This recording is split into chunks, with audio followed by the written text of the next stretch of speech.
Assalamualaikum warahmatullahi wabarakatuh. Pemirsa, berjumpa lagi dalam program Menyongsong Indonesia Maju. Kali ini bersama saya Rizkia Ambrina. Saudara, Indonesia merupakan produsen karet terkemuka di dunia dan juga Sumatera Selatan merupakan penghasil karet nomor 1 yang ada di Indonesia. Dan hari ini kita akan membahas mengenai tema ada apa dengan karet Sumsel di Indonesia dan juga bagaimana apakah harganya naik dan juga bagaimana stoknya saat ini. Dan kita sudah hadirkan narasumber kita hari ini. Yang pertama ada Profesor Dr. Nasruddin STMSI, peneliti ahli utama Pusat Riset Teknologi Manufaktur dari Badan Riset dan Inovasi Nasional. Assalamualaikum Bapak, apa kabarnya? Alhamdulillah sehat. Baik, terima kasih Bapak sudah hadir di TVRI Sumatera Selatan. Dan juga narasumber kita yang kedua ada Bapak Dr. Insinyur Nur Ahmadi MS, Sekretaris Eksekutif Gapkindo Sumsel, Gabungan Pengusaha Karet Indonesia. Perusahaan Indonesia. Apa kabarnya Bapak? Baik. Baik, terima kasih tentunya sudah hadir di TVRI Sumatera Selatan. Dan untuk pemirsa yang juga ingin bergabung melalui line telepon di 07113114454 atau melalui pesan WhatsApp di 081178719194. Mungkin sebelum kita bahas mengenai tema kita hari ini, kita ke Gapkindo terlebih dahulu nih. Kalau kita lihat bagaimana Pak kondisi industri karet di Sumatera Selatan saat ini, di mana juga Sumsel ini merupakan penghasil karet terbesar ya yang ada di Indonesia. Silakan Pak. Baik, terima kasih. Produksi karet di Sumatera Selatan saat ini tidak baik-baik saja. Baik. Ya, memang secara data Sumsel, Sumatera Selatan itu punya potensi kebun karet dan produksi sangat tinggi. Seperti kita punya data di tahun 2025, Januari sampai 2 Juli itu 476 ton, ya, ribu ton. Baik. Itu produksi kita, dan ekspor kita malah 451 ton itu, ya. Nah, ini terjadi surplus. Baik. Namun kondisi sekarang, karena saya dari Asosiasi Pabrik Karet Industri Rubber, saya hanya bicara di batasan situ saja bahwa kami Gapkindo, Gabungan Perusahaan Karet Indonesia cabang Sumsel, yang beranggotakan yang masih aktif 21 pabrik. Kondisi sekarang pabrik kami tidak baik-baik saja karena begini, kapasitas produksi kami hanya terpenuhi 50-60%. Baik. Karena apa? Karena bahan baku itu sedikit berkurang. Berkurang gitu. Ya Pak? Ya, dan harga memang naik sekarang. Harga naik di berapa Pak sekarang? Kalau hari ini itu situ $2,344 per kilo, ya. Per kilo. Itu FOB, jadi siap ekspor. Dengan harga 18.234 ya hari ini. Jadi kalau kita kalikan rupiah, bahwa harga hari ini aja sudah 41.000 per kilo. Itu harga karet yang sudah siap ekspor, yang sudah diolah oleh industri kami. Itu. Baik. Dan namun itu asumsinya K3 100%, kadar karet kering. Kadar kering. Ya. Tapi untuk di tingkat petani, berdasarkan pengalaman kita, berdasarkan analisis kita, di tingkat petani karet itu berkisar antara 40-45%. Oh, baik. Nah, jadi kalikan aja 45% dikali berarti 41.000. Jadi sekitar bermainnya harga tiket petani sekarang sekitar 18.000 sekian, 18.800 berapa gitu. Oke. Gitu. Tapi bukan berarti mungkin kalau misalnya harga karet ini tinggi biasanya jadi angin segar ya bagi para petani. Tapi ternyata bisa dibilang tidak baik-baik saja sekarang ya Pak ya. Karena mungkin tadi dijelaskan juga bahwa dari tingkat pabriknya sendiri ini hanya berkisar 50-60% yang diproduksi ya Pak ya.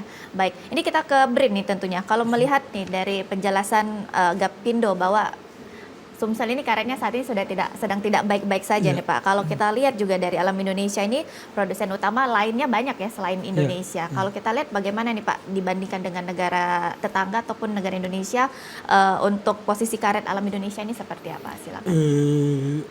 Sebetulnya karet alam kita ini dihasilkan dari pohon, ditoreh dari kebun dengan hasil yang sangat bagus sekali. Tapi memang ada beberapa hal yang produknya tidak sesuai dengan standar. Itu pun tidak begitu banyak ya Pak Nur ya. Pada umumnya bagus. Kita sudah menghasilkan banyak karet seperti apa yang disampaikan dari Gapkindo tadi Pak Dr. Nur. Untuk proses teknologinya kita sudah mulai secara bersama-sama mendekati negara berkembang lainnya menghasilkan produk-produk jadi yang bernilai tambah tinggi. Baik. Nah, itu yang kita sedang kita lakukan saat ini. Produk jadi ya Pak Ya, ya? produk jadi ya. Baik, karena selama ini mungkin kita masih banyak menjual produk mentah ya, Ya, Pak ya keluar. ya sekitar 80% lah produk mentah yang kita jual. Namun saat ini ya sudah kita mulai berangsur-angsur, kan tidak mesti ya. Artinya secara langsung tinggi enggak. Secara bertahap kita sudah mulai artinya menjual produk baru. Kemudian juga kita sudah memanfaatkan artinya hasil penelitian kita sebagai subsidi impor. Ya, subsidi impor seperti misalnya untuk alat-alat kesehatan seperti yang kita lakukan untuk ban pejal, untuk kursi roda, kemudian untuk alat-alat kesehatan seperti untuk hand grip dan lain-lain seperti itu sudah bisa kita produksi sendiri. Sudah ada ya Pak Sudah ya, ada, sudah ada diproduksi ya, terutama sendiri. di Palembang. Ya. Oh di Palembang Ada juga ya sudah ya. sudah ada ya. Sudah ada Oh, industri yang mengelolanya. Jadi baik. jadi tidak lagi dia ketergantungan dengan produk impor, sudah punya produksi sendiri. Betul, Iya. karena kita juga alamnya sungguh kaya luar biasa Betul, ya Pak ya. ya. Jadi jangan sampai selama ini mungkin kita menjualnya produk mentah, tapi iya. kita juga punya produk mentahnya kita bisa olah sendiri Iya. dan juga pastinya peningkatan ekonominya juga bertambah. Oh iya, seperti itu. Karena kita juga memanfaatkan nantinya bahan bakunya juga hampir ya untuk alat kesehatan seperti yang saya sampaikan itu sekitar 60-70%. Oke. Sisanya baru impor. Karena kan ada bahan-bahan aditif yang tidak bisa kita buat di dalam negeri. Seperti itu. Oh baik. Ini kalau kita kembali ke Gapkindo nih Pak, ini kan kalau kita lihat bahwa harga karet ini tinggi saat ini. Tapi tadi dijelaskan juga bahwa untuk ketersediaannya ini terbatas Pak. Ini kenapa sampai bisa terjadi di Sumsel saat ini? Apa aja Pak yang menjadi kendalanya saat ini? Oke, baik. Sepertinya ada bertolak belakang ya. Di satu sisi kan Sumsel kan sangat potensi karet. Betul. Namun di sisi lain artinya sekarang, mohon maaf artinya kan waktu beberapa tahun yang lalu itu kan harga karet turun. Betul. Sehingga petani karet beralih fungsi ke lahan sawit. Oh, Nah baik. itu. Kemudian sebelumnya juga dilatar belakangi oleh adanya penyakit gugur daun karet. Nah itu sebenarnya itu yang menjadi penyebabnya artinya. Sementara pasar global internasional ini memang karet sangat eksis diharapkan oleh pasar internasional gitu. Nah makanya sekarang kondisi seperti hari ini saja harga karetnya cukup tinggi. Ya. Itu jarang terjadi di atas 2, sekian ya. Biasanya di atas bawah Di bawah 1,5. biasanya. Betul. Nah ini harga naik tapi bahan baku nggak ada. Nah itu tadi sehingga berdampak juga kepada industri kami gitu. Oh, baik. Berarti sebenarnya ada dua faktor juga yang mempengaruhi ya Pak ya, karena sebelumnya bisa dibilang harga karet ini selalu rendah dan juga membuat petani melesu ya Pak, dan juga alih fungsi lahan. Ya. Dan ternyata alih fungsi lahannya banyak dijadikan untuk Sawit. perkebunan sawit. Betul. Oh baik, jadi bisa dibilang sudah cukup banyak berkurang ya Pak ya, Ya. untuk kebun karet yang ada di Sumsel. Tapi kalau untuk yang gugur daun karet tadi seperti apa? Itu memang jadi kendala juga atau bagaimana Jadi Pak? sebelumnya memang itu dalam bahasa orang perkebunan itu ada penyakit gugur daun namanya. Nah sehingga dengan gugur daun itu kan pohon karet tidak berproduksi sehingga getah atau lateknya tidak keluar. Nah itu penyebabnya. Sehingga waktu itu petani kan diiringi juga harga yang turun. Makanya pada saat yang sama harga sawit naik gitu, TBS. Nah tuh makanya petani kan mau mendapatkan pendapatan yang layak lah kan, makanya dia buru-buru dia pindah ke sawit gitu.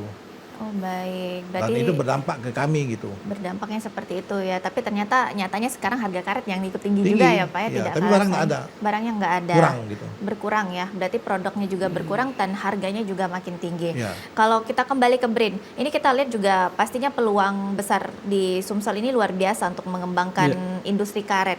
Ini peluang besar dan juga inovasi yang bisa dilakukan dan juga mungkin hilirisasi ya Pak ya. Pasti sangat penting juga dilakukan di Sumatera Selatan seperti ini saat apa Pak? Ya, artinya kita Provinsi Sumatera Selatan mempunyai keunggulan jika dibandingkan dengan daerah lainnya di Indonesia. Pertama ya di samping produk karetnya sangat banyak, artinya ketersediaannya. Di sisi lain kita dibantu oleh lembaga litbang seperti Badan Riset dan Inovasi Nasional, kemudian ada lembaga perguruan tinggi, kemudian ada juga lembaga penelitian swasta. Nah itu sangat mendukung sekali untuk percepatan hilirisasi. Nah, kita sudah mulai mengembangkan seperti aspal karet bersama dengan swasta juga.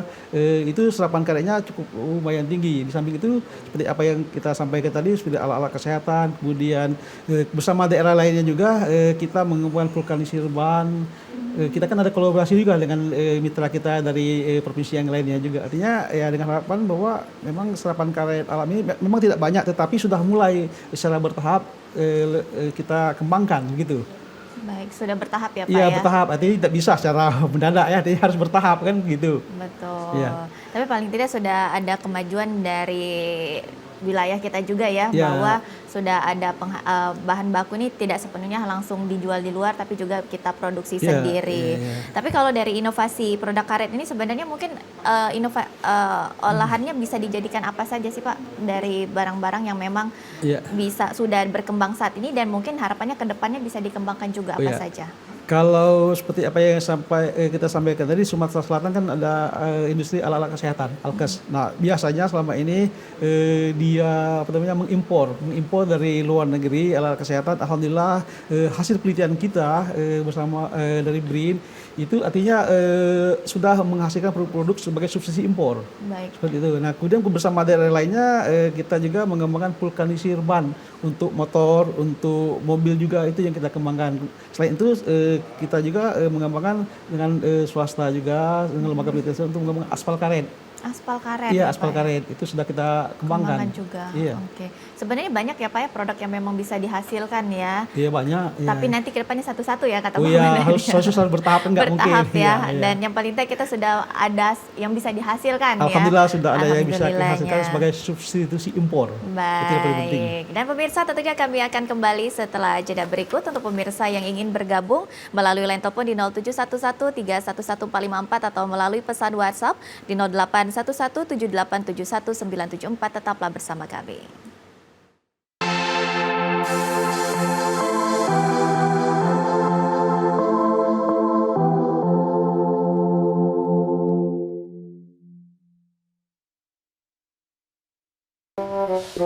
Lah, siaran TVRI kok nggak ketemu?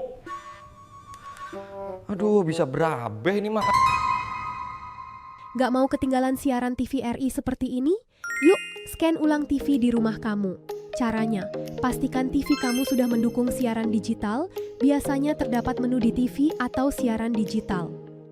Jika menggunakan set-top box, hubungkan kabel HDMI atau RCA ke TV, jangan lupa aktifkan fitur LCN. Kemudian arahkan antena ke pemancar TVRI terdekat. Untuk hasil maksimal, gunakan antena luar rumah agar sinyal yang diterima lebih kuat. Kalau semua sudah siap, masuk ke menu pengaturan, pilih pencarian atau input saluran, lalu pilih scan otomatis. Tunggu proses pencarian hingga selesai, biasanya channel TVRI akan muncul secara otomatis. Kalau siaran TVRI masih belum muncul, jangan khawatir. Lakukan scan manual dengan cara pilih menu input saluran atau program, lalu pilih pindai manual.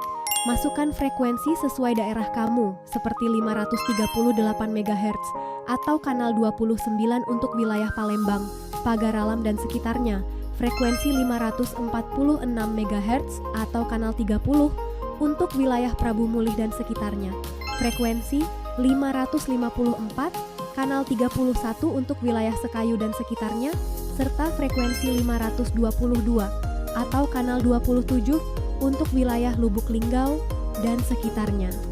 Setelah frekuensi kita masukkan, kemudian tekan cari atau pindai. Setelah selesai, barulah kita dapat menikmati siaran TVRI, mulai dari TVRI Nasional, TVRI World, TVRI Sport, dan TVRI Sumsel tentunya. Selamat menonton!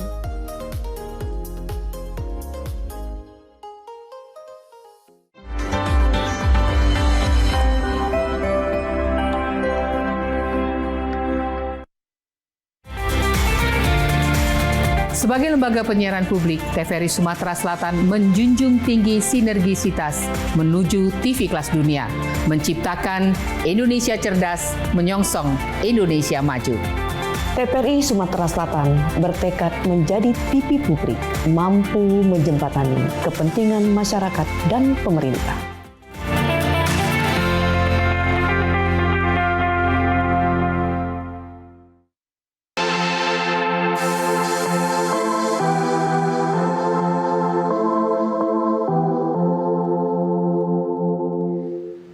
Terima kasih pemirsa, Anda masih bersama kami dalam Menyongsong Indonesia Maju dan tentunya kita masih membahas mengenai tema ada apa dengan karet yang ada di Sumatera Selatan. Dan juga untuk pemirsa yang ingin bergabung melalui line telepon di 0711311454 atau melalui pesan WhatsApp di 081178719774. Dan tentunya kita masih bersama kedua narasumber kita. Yang pertama ada Bapak Profesor Dr. Nasruddin STMSI, peneliti ahli utama Pusat Riset Teknologi Manufaktur BRIN, dan juga Bapak Dr. Insinyur Nur Ahmadi MS, Sekretaris Eksekutif dari Gapkindo Sumsel.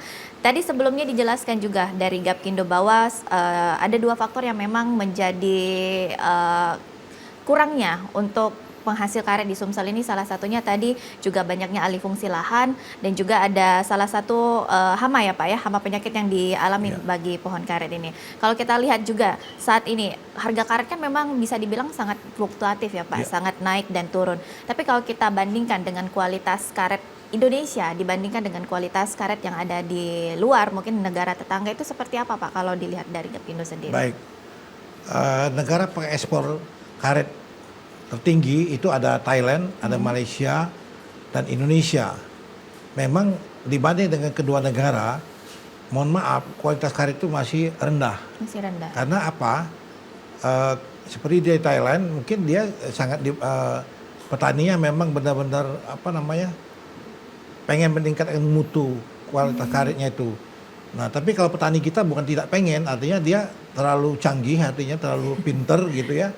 Dia orientasinya yang penting kita berat, tapi kenyataan di lapangan mungkin petani pengen dapat berat ya, mungkin di kebiasaan lah, bukan mau yang lain-lain ya. Baik. Biasa dicampur apa gitu ya, sehingga namanya K3 karet di Indonesia itu berkurang. Misalkan gini, dalam 100 kilo karet itu belum tentu 100 kilo karet murni, karena paling tinggi berapa persen. Makanya saya bilang tadi bahwa K3 karet yang di tingkat petani itu ya, itu mungkin lebih kisar antara 40 sampai 45%. Yang sisanya itu mungkin air direndam, mungkin dicampur sih karena kebiasaan, mungkin ada kotoran-kotoran yang lain tuh ya itu. Jadi itu. Tapi kalau memang dia benar-benar meningkat kualitas, saya yakin tinggi harganya gitu. Makanya para pembeli karet baik di toke-toke di di desa maupun mana, dia yang dibeli itu artinya K3-nya. Jadi nilai suatu karet diukur dari K3-nya, kadar karet keringnya. Oh, baik. Gitu, iya. Nah, kita juga lihat mungkin ya kadang berseliweran juga di media sosial ya Pak ya, melihat kualitas karet yang dari negara tetangga dan juga dari negara Indonesia mungkin lumayan terlihat ya untuk kualitasnya. Tapi bukan berarti kalau memang misalnya semua petani bisa menjaga kualitasnya, pasti kita bisa bersaing juga ya Pak ya? Bisa ya. Artinya yang penting bagaimana motivasi petani karet kita itu. Kalau memang karena yang dibeli itu kan kualitas. Betul. K3-nya itu. Kualitasnya ya. Baik. Ini kita kembali ke BRIN. Kalau kita lihat kan memang walaupun sudah ada kemajuan ya Pak ya, yang sebelumnya kita menjual bahan baku, tapi kita sudah berangsur-angsur untuk mengolah produk sendiri. Ini kalau kita lihat nih, kalau sebagian besar karet kan masih diekspor dalam bentuk bahan baku. Ini kalau dampak terhadap nilai ekonominya yang diperoleh daerah dan juga petani ini seperti apa Pak? Sebetulnya kata kuncinya adalah peningkatan nilai tambah. Baik. Ya, kalau kita hanya menjual dalam bentuk bahan baku, nilainya tidak akan artinya lebih besar. Betul. Namun ketika kita menjual, artinya kita ada sentuhan teknologi di hasil kegiatan penelitian, maka dia akan lebih bermanfaat. Di situ kan ada artinya harganya lebih mahal kalau jual dalam bentuk produk kan dibandingkan dengan bahan baku. Kemudian ada penyerapan tenaga dan dampak ekonomi yang lainnya, artinya ada multiplier efeknya. Nah, sebagai contoh sederhana, ketika karet dijual dalam bentuk bahan mentah, nilai tambahnya sangat rendah. Namun ketika ada sentuhan teknologi dengan ada nilai tambah yang sangat tinggi. Nah, itu sebagai contohnya. Artinya kata kuncinya hilirisasi memberikan manfaat lain yang sangat penting yang menciptakan lapangan kerja, kemudian meningkatkan investasi, memperkuat industri nasional dan mengurangi ketergantungan terhadap fluktuasi harga karet. Ya kan kalau kita jual bahan baku kan kita kegantungan seperti apa yang disampaikan dari Gapkindo tadi kan. Nah, seperti itu. Nah, kemudian dalam konteks industri emas tahun 2045 hilirisasi bukan sekedar pilihan tetapi kebutuhan strategis agar kekayaan sumber daya alam dapat memberikan manfaat yang sebesar-besarnya bagi negara maupun bagi petani dan artinya bagi devisa negara kan seperti itu. Betul. Pasti ya juga berdampak bagi perekonomian Oh ya Pak iya, ya. perekonomian Dan juga kita harapkan juga bisa membuka peluang usaha dan juga peluang kerja lainnya ya. Jadi bukan hanya berdampak bagi perekonomiannya saja. Tapi kalau misalnya kita lihat juga sekarang, ini kan juga disebutkan bahwa tadi sudah ada beberapa produk yang memang sudah dihasilkan di wilayah Sumsel ya Pak ya. Tapi kalau misalnya di Indonesia sendiri ini produk-produknya masih mengambil karet dari Indonesia ini, ada beberapa wilayah di Pulau Jawa seperti Surabaya atau ada juga Pak? Kalau produk yang kita hasilkan seperti yang saya bilang alat-alat kesehatan itu semuanya kita ambil dari wilayah Sumatera Selatan. Ya tidak di daerah lain kan kita kan menghasilkan yang terbesar di Sumatera di Indonesia kan. Ngapain kita mohon maaf ya artinya ya kita ambil dari wilayah kita sendiri yang terdekat karena kalau kita ambil dari wilayah yang jauh itu kosnya akan lebih tinggi kan ada ada biaya transportasi seperti itu. Akibatnya daya saingnya menjadi lebih rendah. Ya, seperti itu kira-kira. Baik, ini kalau kita kembali ke Gapkindo tentunya, ini kan dari Gapkindo sendiri ini kalau kita melihat untuk kualitas karetnya sendiri kan kita pastinya dari Sumsel sendiri ingin meningkatkan kualitas karet ya Pak ya. Tapi untuk peningkatan konsumsi karet di dalam negeri ini dari Gapkindo sendiri bagaimana Pak? Kalau Gapkindo saat ini masih tetap ekspor atau mungkin yang tadi sudah dijelaskan juga sama dari BRIN sudah ada beberapa produk yang diolah. Ini kalau dari Gapkindo lebih banyak keluar atau masih tetap diolah sendiri? Oke, jadi kami sebagai industri kram rubber, kami umumnya itu kita ekspor. Baik. 80% itu ekspor. Hasil daripada pabrik kami yang bentuk SIR, dalam ini SIR 20, standar Indonesia Rubber 20, diekspor. 80% sampai 90% diekspor. Itu diekspor ke negara-negara Amerika, Eropa, Tiongkok, ya, dan Jepang gitu. Karena yang buyer ini adalah dari pabrik ban gitu. Jadi sebagai bahan baku ban. Baik, gitu. berarti masih banyak ekspor ya Pak ya. Tapi Ekspor. kalau untuk yang tadi mungkin dijelaskan sudah ada beberapa produk yang memang dihasilkan, banyak juga Pak produsen yang memang memberikan ke pabrik-pabrik yang sudah menghasilkan produknya sendiri seperti alat kesehatan atau masih Enggak, banyak? jadi gini, sepengetahuan saya Pak anggota kami tidak ke ini ya, jadi mungkin tergantung ini ya yang dari yang belinya. Tapi memang kami sudah punya minat untuk hilirisasi ya. Betul. Tapi kami belum bisa melakukan mungkin bahan baku, jaminan bahan baku, kemudian regulasinya bagaimana gitu. Kami siap aja artinya untuk hilirisasi. Cuman artinya regulasinya bagaimana, jaminan bahan bakunya bagaimana. Seperti kondisi sekarang kan kami kan kekurangan bahan baku. Betul. Pabrik kami hanya kapasitasnya kan hanya 50-60% yang bisa jalan. Itu. Baik, jadi kalau memang produksi dan juga olahan karet juga bisa kembali ya Pak ya, tidak sulit untuk ditemukan, mungkin bisa juga pastinya untuk beralih ke hilirisasi pastinya ya. Dan juga kita mendukung juga mungkin program-program hilirisasi yang memang bisa selama ini mungkin kita masih banyak ekspor, tidak menutup kemungkinan juga kita bisa menghasilkan produk sendiri. Kita kembali ke BRIN tentunya. Kalau kita lihat tadi mungkin banyak juga dijelaskan bahwa ban kendaraan yang memang bisa dijadikan produk dan mungkin juga sebenarnya olahan turunan ban ini banyak sekali ya Pak ya. Banyak ya, dan mungkin memang sudah ada beberapa produk yang sudah kita hasilkan sendiri. Tapi kalau kita lihat teknologi dan juga hasil riset dalam negeri ini bisa dibilang sudah cepat belum Pak untuk hilirisasi yang ada di Indonesia saat ini, atau mungkin memang masih banyak PR-nya dan juga masih butuh dukungan dari Gapkindo ataupun juga pengusaha-pengusaha investor lainnya? Ya, sebetulnya hilirisasi karet alam itu adalah merupakan berbasis karet alam di Indonesia sudah cukup banyak berkembang. Sudah banyak cukup berkembang. Saat ini riset tidak lagi hanya berfokus pada produk konvensional seperti bahan, tetapi sudah mengarah pada produk-produk yang bernilai tambah tinggi.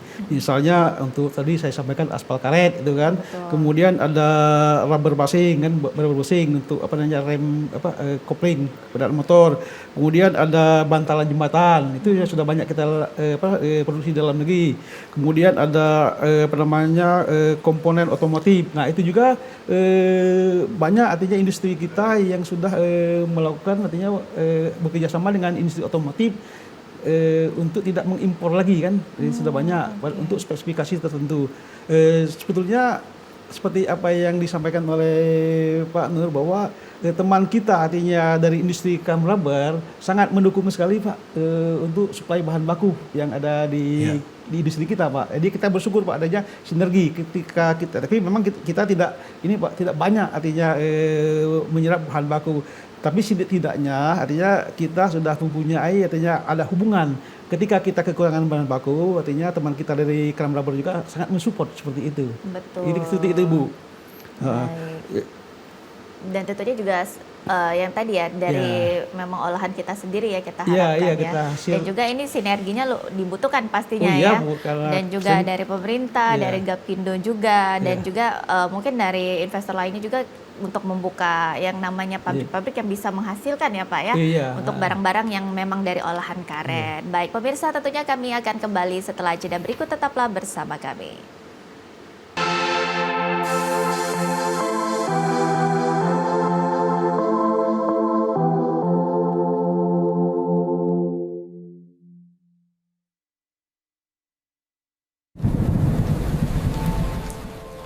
Rumah kita punya atap, biar hujan gak masuk. Kata ibu, bumi juga punya atap. Hutan yang berfungsi nahan air dan nyimpen pelan-pelan. Kalau atapnya rusak, bocor lagi. Pak, Papa atap teras bocor nih.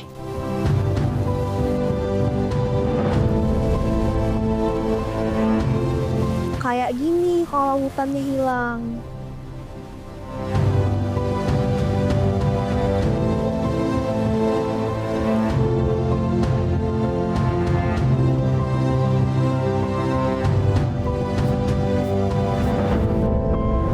Tapi kita bisa benerin atap bumi kok.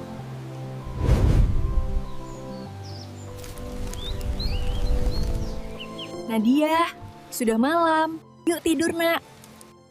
Biar kita bisa tidur tenang.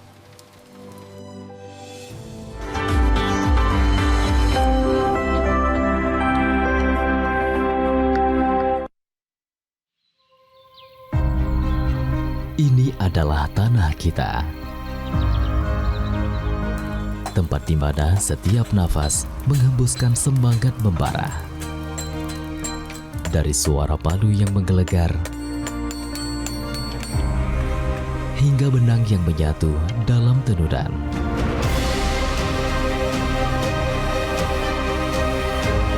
Semangat yang tak pernah padam adalah simbol dari harapan.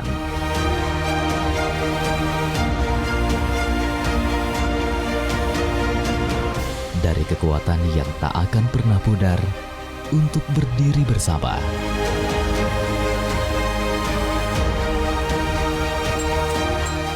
Sebagai satu bangsa yang tak terpisahkan.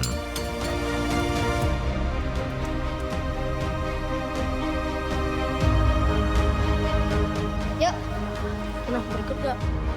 Ayo.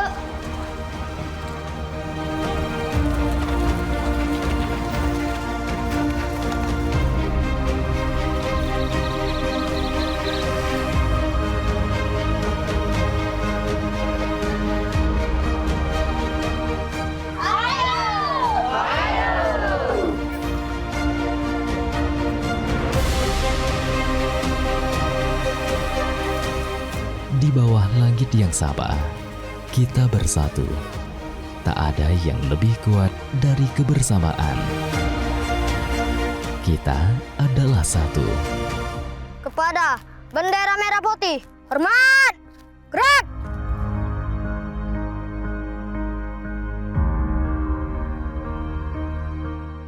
Kita adalah Indonesia.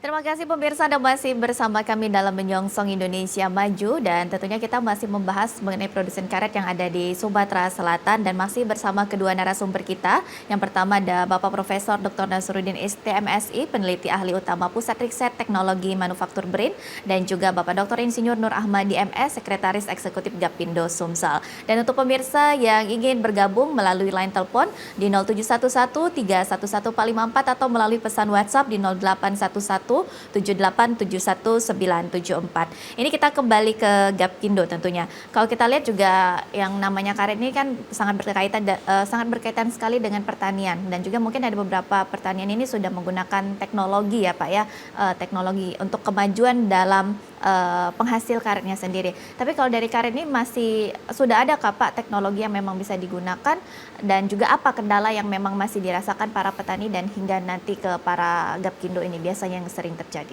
Baik, jadi kalau bicara teknologi, memang sebetulnya bukan ranah saya, tapi tidak apa-apa. Petani karet sekarang masih teknologi yang lama kita pakai. Misalnya penyadapan, dia pakai pisau sadap. Baik. Ya itu aja, tidak ada teknologi yang lain. Kemudian waktu sadap seperti biasa gitu kan, dia pergi subuh atau apa gitu ya. Kemudian teknologi pemupukan. Nah, memang segianya paling tidak petani karet memupuk 2 kali dalam setahun. Tapi sekarang kondisinya kan lagi tidak memungkinkan ya. Betul. Nah itu, sehingga teknologi yang lama kita pakai gitu. Beda dengan, mohon maaf saya memang belum pernah ke Thailand. Kalau saya pernah baca, kalau di Thailand itu dia nyadap musim hujan pun dia bisa. Karena pohon karet itu dilapisin plastik gitu ya. Saya pernah baca, saya belum pernah ke Thailand. Jadi petani Thailand itu walaupun musim hujan dia bisa nyadap karena pohonnya ditutupi plastik gitu ya. Nah itu. Baik. Jadi itu informasi yang saya baca gitu. Jadi itu, jadi teknologi masih teknologi yang lama. Kemudian satu lagi, teknologi dalam hal ini dalam dari kan yang disadap itu lateks ya. Kemudian ada mangkok sadap, kemudian dicampur biar karet itu jadi membeku, makanya jadinya bokar kan. Nah, membeku ini kan ada campuran yang biasa dipakai oleh petani kita ini pakai asam semut, H2SO4 ya, cuka parah kalau bahasa daerahnya. Nah ini, cuman dalam proses penggumpalan itu ya ini tadi ya, karena udah kebiasaan ya mungkin dibiarin aja daun-daun masuk ke sana gitu, sebenarnya tidak boleh gitu. Oke. Atau mungkin pabrik kami kan menemukan ada sendal atau ada tali plastik. Tapi ini sebenarnya petani karet itu bukan sengaja sih, karena mungkin coba-coba atau bagaimana ya itu. Baik. Jadi itu yang menyebabkan kualitas karet itu rendah gitu. Tapi kalau sebagai pabrik nih Pak, yang memang bisa menjadi kendala saat ini mungkin dari pengolahan hingga dilakukan ekspor, ini biasanya yang jadi kendala bagi pabrik ini apa sih Pak untuk produsen karet ini sendiri? Ya, sebetulnya secara spesifik nggak ada kendala. Cuman yang masalah kendala itu bokar yang masuk ke pabrik itu umumnya tidak benar-benar baik. Ya, karena kalau di tingkat petani kan ketiganya kan berkisar antara 40 sampai 45% ya. Baik. Tapi kalau di tingkat pabrik ya, mungkin oke lah dia karena melalui proses sampai mungkin paling tinggi 55% lah. Artinya pabrik kami itu kan sangat spesifik artinya membeli karet dari petani itu. Ya. Mohon maaf, artinya pabrik kami itu kalau bahasa pakaian itu lebih banyak laundry-nya. Mencuci. Banyak mencucinya ya Pak ya. Coba kalau bahan baku itu bagus, kami tidak banyak mesin yang kami pakai. Kan ada berapa tahap proses sehingga bisa jadi sir itu. Nah itu jadi luar biasa beberapa tahap mesin yang penggiling karet itu. Karena bahan bakunya kan banyak kotor gitu. Betul. Sedangkan juga kalau ekspor itu ada standarnya sendiri ya Pak Ada, ya biasanya ya. Ada. Dan juga memang harus diikuti standarnya dan Iya, bisa diterima iya, tentunya kan barang yang memang dijual. Ada standarnya gitu. Baik. Ini kita kembali ke BRIN tentunya. Kalau kita lihat ini kemajuan teknologi yang memang ada di Sumsel dan juga di Indonesia ini sudah sejauh mana sih Pak? Dan juga memang apakah sudah bisa mendukung percepatan hilirisasi di Sumsel dan juga di Indonesia Pak? Iya, sebetulnya teknologi hilirisasi produk berbasis karet sudah lama sebetulnya berkembang di Indonesia ya. Seperti misalnya saya ambil contoh dari BRIN ya. BRIN itu sudah mengembangkan vulkanisme ban pesawat terbang. Sudah sekarang masih dalam tahap penelitian. Kemudian sudah membuat galangan kapal, misalnya kapal naik ke darat itu kan, kapal besar itu di dok itu. Betul. Nah itu dia sudah membuat semacam apa namanya kayak pipa tapi dari karet. Nanti bisa ditarik itu melalui itu. Kemudian kita juga saat ini sedang mengembangkan sepatu full karet. Full karet? Ya, untuk mendukung pemerintah dalam rangka penyerapan karet dan dalam artinya sepatu karet itu akan lebih murah nilainya jika dibandingkan dari impor. Sepatu full karet itu saat ini sedang kita kembangkan. Setelah saya sendiri bersama dengan teman-teman dari BRIN ya. Sedang artinya mempelajari dan akan mengembangkan baju rompi anti peluru. Kan rompi anti peluru, nah itu bisa untuk alat pertahanan ya. Kemudian bisa juga untuk polisi untuk berjaga-jaga sehingga nantinya pada saat ditembak kan sifat karet kan akan mantul. Betul, dan dia akan tahan. Nah itu sudah mulai kita kembangkan, tetapi nanti kalau sudah oke, nanti kita akan uji cobakan bersama dengan Kementerian Pertahanan. Wow, seperti itu. Sudah banyak ya Pak ya. Iya, itu yang sedang kita lakukan penelitian sekarang. Tapi belum kita ekspos. Tetapi itu sudah kita artinya kita pelajari. Sudah dipelajari. Iya, ya, sudah Pak, pelajari. ya? Insya Allah kita ya, 80% positif, 80-90% ini positif berhasil.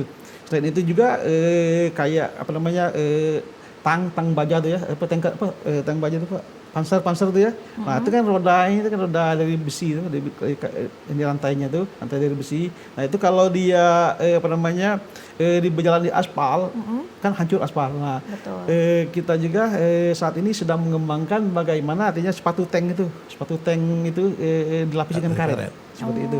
Nah, itu sedang kita kembangkan sekarang. Baik, luar biasa sebenarnya banyak sekali ya Pak produk-produk olahan turunan dari karet yang memang bisa dihasilkan ya. Itu banyak sekali. Banyak sekali ya. Dan juga ini tentunya kita sebagai negara yang memang menghasilkan ya, karet juga ini pastinya harus bisa sangat dimanfaatkan ya Pak ya. Oh iya, kita tidak hanya artinya sebatas menghasilkan bahan baku yang jumlahnya yang banyak, tetapi yang paling bernilai, yang paling bernilai itu adalah produk jadinya, karena ada nilai tambah yang lebih tinggi seperti itu. Nah, makanya dibutuhkan riset yang sangat insentif dan alhamdulillah juga pemerintah sangat mendukung untuk kegiatan riset untuk peningkatan nilai tambah. Tidak hanya karet juga, artinya produk-produk lain juga didukung oleh pemerintah dan kita intensif untuk melakukan kegiatan penelitian dan pengembangan berbasis sumber daya alam yang kita punya. Baik.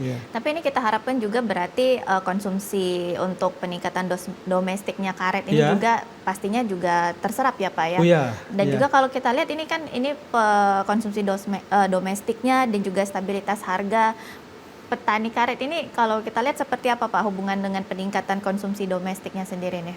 Ya, kalau saya lihat artinya sebetulnya petani karet itu sangat dipengaruhi oleh harga. Betul. Ya, harga.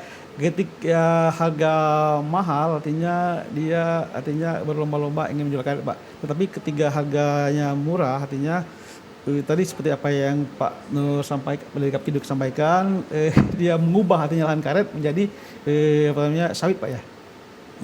Sawit. Nah, tetapi karena ada fluktuasi harga yang cukup tinggi, saya rasa mereka sangat positif untuk artinya menanam kembali karetnya. Walaupun memang dalam juga yang waktu yang sangat panjang Pak, karena nilainya seperti itu. Butuh waktu yang panjang juga pastinya ya Pak ya.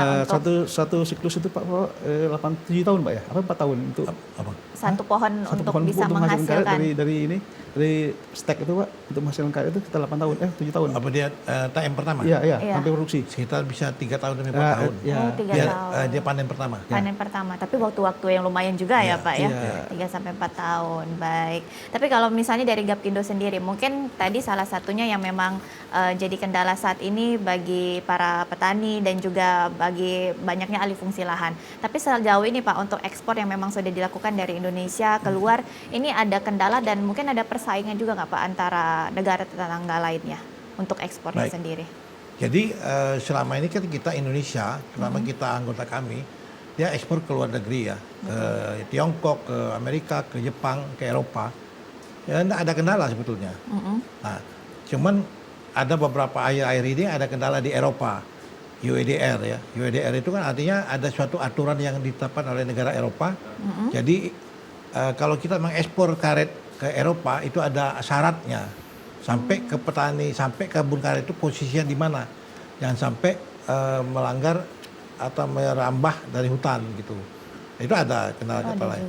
Nah, makanya akan lebih baik memang kalau memang bisa nanti ke depan ini kita artinya kita produksi karet itu kita ekspor ke domestik, itu akan lebih baik karena sebagai penyangga, penyangga untuk seandainya ekspor karet itu ada permasalahan, kita dengan konsumsi domestik itu akan lebih baik sehingga harga karet bisa stabil, kemudian penyerapan tenaga kerja dan lain sebagainya itu. Pendapatan petani akan meningkat gitu. Selama ini kan kita tergantung dengan buyer kami ini itu. Oh baik, dan juga apalagi sekarang bisa dibilang harganya juga sudah sangat stabil ya Pak ya untuk karet dibandingkan dengan tahun-tahun sebelumnya ya Pak ya. Jadi sekarang aja cukup luar signifikan adanya kan harga karet itu jarang-jarang terjadi di atas angka 2. Betul. 2, sekian ya. Apalagi dibarengi oleh dolar kan semakin naik juga. Kalau lihat angka naik, tapi secara dibanding rupiah kita rupiah akhirnya melemah gitu kan. Betul. Nah, baik. tapi memang harga bisa kita tanya langsung di lapangan petani. Minimal petani sekarang menerima harga karet 15.000, 14.000 minimal. Minimal ya. Tapi barang nggak ada gitu. Betul. Kenapa petani sekarang kami kesulitan?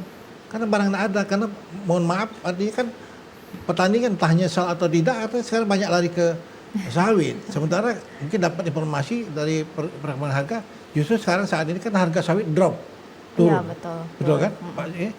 Itu. Iya baik. Baik, kita akan lanjutkan kembali tentunya perbincangan kita dan untuk pemirsa tetaplah bersama kami dalam Menyongsong Indonesia Maju.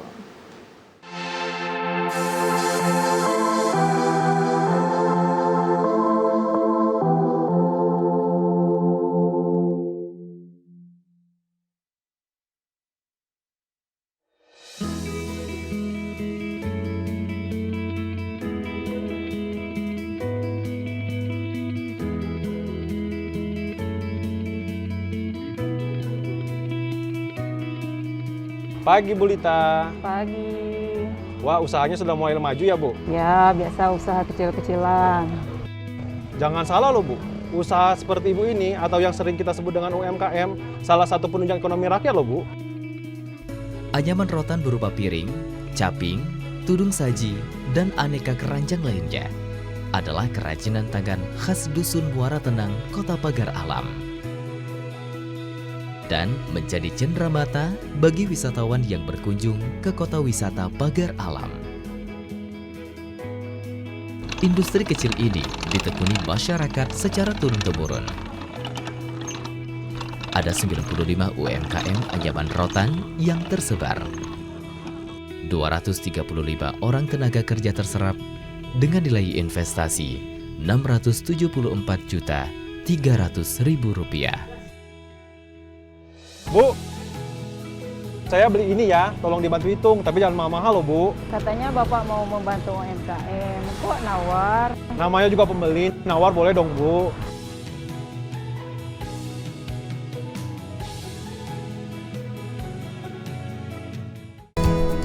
Ketahanan pangan kini menjadi isu yang semakin penting, apalagi di tengah tantangan perubahan iklim, krisis global, dan dinamika ekonomi nasional. Melalui Brigade Pangan, semangat ketahanan pangan terus tumbuh.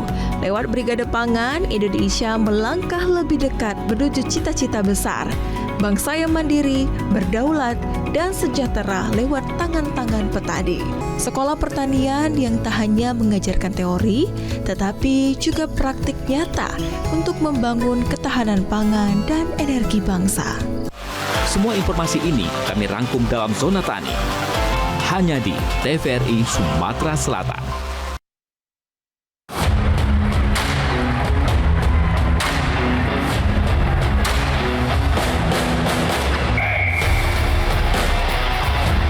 Temukan kekuatan dalam gerakan, keindahan dalam kompetisi, dan kemenangan dalam setiap langkah dari atlet-atlet berprestasi Sumatera Selatan.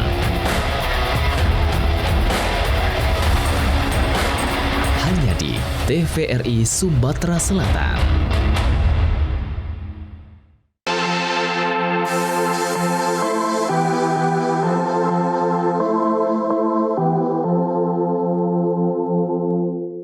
Pemirsa, Anda masih bersama kami dalam Menyongsong Indonesia Maju dan tentunya kita masih membahas mengenai produsen karet yang ada di Sumatera Selatan. Kita kembali ke BRIN tentunya. Mungkin kalau tadi kita banyak membahas mengenai hilirisasi, tapi kita juga harapkan para petani juga mendapatkan inovasi ya Pak ya tentunya dalam pengelolaan karet ini. Ini inovasi yang memang dapat diterapkan bagi petani untuk meningkatkan kualitas karetnya dan juga pastinya diharapkan terlibat juga dalam ekosistem hilirisasi ini seperti apa Pak? Oh ya. Ya, sebetulnya kita sangat berharap adanya kerjasama antar stakeholder. Betul. Siapa berbuat apa? Kalau dari BRIN sendiri itu artinya menciptakan teknologi. Betul. Menciptakan teknologi yang sangat sederhana yang dapat diterapkan di masyarakat. Itu artinya melalui artinya kita memberikan edukasi, memberikan pelatihan kepada petani dari hasil penelitian yang kita lakukan, sehingga artinya untuk memicu supaya petani itu tidak lagi artinya memicu berapa harga karet sekarang. Betul. Pertanyaan itu kan selalu sering bertanya ya Pak. Ya. Selalu bertanya berapa harga sekarang. Tetapi produk apa yang bisa saya hasilkan dengan inovasi seperti apa sehingga akan menghasilkan nilai tambah lebih besar. Itu kata kuncinya, inovasi. Iya, inovasi. Bukan hanya harga ya Pak ya. Ya, semuanya itu kita lakukan secara bersama-sama dengan komitmen yang tinggi tentunya. Kita kok banyak teknologi yang kita bisa hasilkan dari BRIN untuk meningkatkan nilai tambah. Dan sudah banyak artinya dimanfaatkan oleh industri hasil-hasil penelitian kita terkait dengan hilirisasi karet seperti itu. Betul. Dan juga mungkin inovasi dari petaninya juga ya Pak. Petaninya juga seperti itu. Juga ya. Nah, bagaimana kita mengedukasi tadi petani tadi supaya tidak lagi berpikir berapa harga karet, dia berpikir bagaimana saya harus menghasilkan produk jadi yang bernilai tambah tinggi melalui kerjasama misalnya dengan BRIN yang penghasil teknologi, penghasil inovasi seperti itu. Betul. Kita welcome. Baik. Kapanpun artinya baik dari petani ataupun dari asosiasi maupun dari industri yang lainnya dan kita sudah banyak melakukan kerjasama untuk peningkatan hilirisasi seperti saat ini Ibu. Kepala BRIN untuk mempercepat tidak hanya karet itu membuat rumah inovasi daerah. Baik.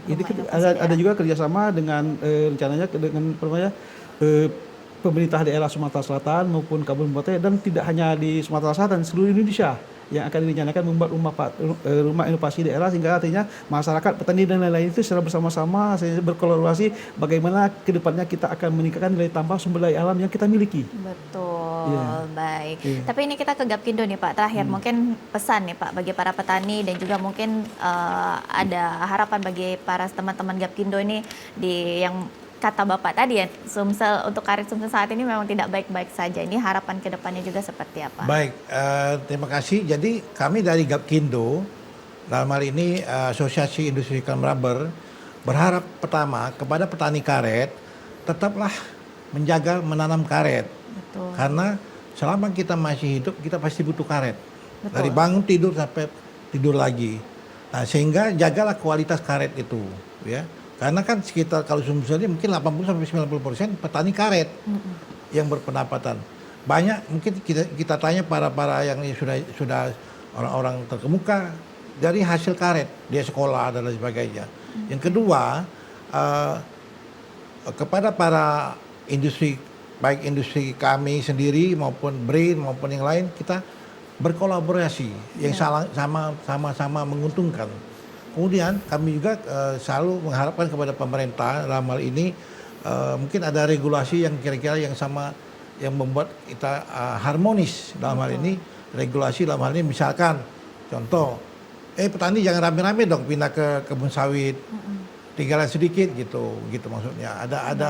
Ada kita bukan nggak boleh pindah sawit, boleh, artinya kita ada suatu kebijakan artinya gitu ya. Tapi kita berkolaborasi. Memang kalau Sumsel ini kan nomor 4 kalau sawit itu. Baik. Ya nomor 4 setelah Kalimantan Tengah ya. Nah, tapi karet kita nomor 1. Betul, baik. Mungkin kalau dari BRIN terakhir Pak, mungkin ada pesan dan himbauannya, mungkin harapannya juga seperti apa nih Pak mengenai karet yang ada di Sumsel ini seperti apa, silakan Pak. Terima kasih Bu. Kalau kita dari BRIN Bu ya, terutama di Sumatera Selatan Bu ya, seperti topik yang disampaikan, jika hari ini ya Sumatera Selatan dikenal sebagai lumbung artinya karet Indonesia ya, maka cita-cita kita ke depan Bu ya, cita-cita ke depan adalah menjadikan Sumatera Selatan sebagai pusat inovasi, hilirisasi dan industri karet kelas dunia. Itu harapan kita kan. Boleh kan kita bercita-cita tinggi kan? Betul. Kelas dunia. Kemudian dari kebun karet rakyat Sumatera Selatan kita tidak hanya menghasilkan komoditas tetapi juga membangun kesejahteraan, menciptakan inovasi, memperkuat industri nasional dan menyiapkan pondasi Indonesia menyiapkan pondasi Indonesia Emas tahun 2045. Baik. Kemudian saya ingatkan jika seluruh pemangku kepentingan dapat bersinergi secara bersama-sama, optimis Bu, Sumatera Selatan bisa meraih artinya sebagai lumbung teknologi, penghasil teknologi untuk hilirisasi karet. Baik, ya, seperti itu. tentunya hilirisasi ini juga sangat kita harapkan juga makin maju lagi dan berkembang yang ada di Sumatera Selatan dan juga di Indonesia, dan juga kita harapkan ini juga bagi para petani ini kita tetap ada ya Pak ya, tetap bertambah dan juga menjaga kualitasnya, dan kita juga bisa bersaing pastinya dengan negara lainnya, dan juga diharapkan ini untuk produsen karet yang ada di Sumsel ini yang kata Bapak tidak baik-baik saja kembali baik-baik saja ya Pak, harapan kita ya. Baik, terima kasih tentunya untuk Bapak Profesor Dr. Nasruddin STMSI, peneliti ahli utama Pusat Riset Teknologi Manufaktur dari BRIN. Terima kasih Bapak sudah hadir, dan juga terima kasih Bapak Dr. Insinyur Nur Ahmadi MS, Sekretaris Eksekutif Gapindo Sumsel, tentunya sudah hadir hari ini, sudah berbincang bersama kami mengenai karet yang ada di Sumatera Selatan. Terima kasih Bapak. Dan saudara, demikianlah Menyongsong Indonesia Maju. Kali ini akhir kata saya Rizky Amrina pamit undur diri. Terima kasih atas kebersamaan Anda. Sampai jumpa.